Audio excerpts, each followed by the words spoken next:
bu mahnı ataya həsr olunur. Əgər özün haqqında mahnı istəyirsənsə, şapka profilindəki linkə keç. Ata, ata, gücüm mənim.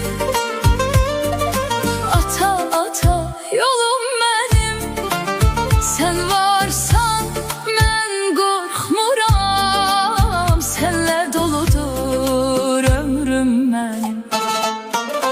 Ata, evimin dayaq sütunu. Səninlə güclüdür hər addımım. Sən öyrətdin mənə həyatı. Sənlə düzəlir hər yolum. Sənin sükutunda güc var. Sözsüz də anlayıram səni. Sən yorulsan da gizlədib daim koruyursan məni.